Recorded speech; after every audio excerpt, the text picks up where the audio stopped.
Amerika aql ombiri Wilson markazi hozirgacha Uyg'urlar haqidagi eng tafsiliy doklad deb sifatlagan yangi dokladini e'lon qilib, Xitoyning qanday usullar bilan Uyg'urlarni yer shari xarakterlik bostirganligini ko'rsatib berdi.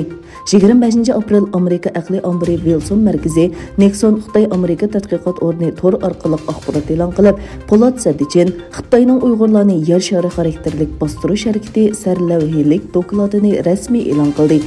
Dokladning avtori donliq xalqaroliq mutaxassis Bradley Jardin bo'lib, mazkur doklad Xitoyning chet eldan Uyg'urlarni bostirishiga oid eng atrofli tadqiqot dokladi ekan. Uningda Xitoyning chet ellarda yashayotgan Uyg'urlarga ziyonkashlik qilganligiga oid sonliq ma'lumotlar berilgan bo'lib, 1997-yildan 2021-yilgacha Xitoyning 1500 dan ortiq Uyg'urni O'rta Sharq va Shimoliy Afrikadan 28 davlatga qaytarib elib ketganligi yoki maxfiy o'tkazib olganligi ko'rsatilgan. Amerika tavazilgi Nayuz axborot şirkati yaqinda Twitterda oz deganida 600 dan ko'proq soxta hisobotning ichilganligini, bu hisobotlarning maxsus Sharqi Turkistondagi bayoshatliq, xotirjamlik va aniq jamiyat haqidagi tashviqot uchurlarini tarqatishga ishlatilganligini bayqagan. Dunyodagi eng chong uchquchsiz aeroplan ishlab chiqaruvchi bo'lgan Xitoyning DJI shirkati Rossiya va Ukraina bilan bo'lgan barliq savdo faoliyatlarining vaqtincha to'xtatganligini e'lon qildi. Bu shirkatning bayonotida Rossiyaning Ukrainaga tajovuz qilganligi sababli yurgizilgan jazo tilga ilinmagan. Beijing Rossiyaning tajovuzchiligini ayblashni rad qildi.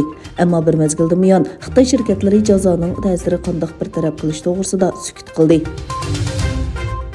Bermaning og'dirilgan rahbari Aung San Suu Kyi chiriklik jinoyati bilan 5 yillik qamoq jazosiga hukm qilindi. 2021-yili 2-oyning 1-kunidagi siyosiy o'zgarishdan buyon harbiy hukumat hukmronlik qilayotgan davlatda yipiq holatda sotlangan deloda sotchi sobiq rahbarni 11 chiriklik jinoyati bilan aybladi. Chiriklik jinoyatining markazida Suu Kyining Yangon shahrining sobiq bosh ministri Fiyomin Tindin 11,4 kilogramm oltin va jami $600,000 naqd pul olganligi o'tirib qo'yilgan.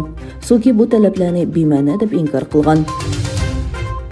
Rossiya energiya shirkati Gazprom rubli to'lash sistemasiga mos kelmagachga Bulgariya va Polshaga tabiiy gaz to'shishni butunlay to'xtatganligini e'lon qildi.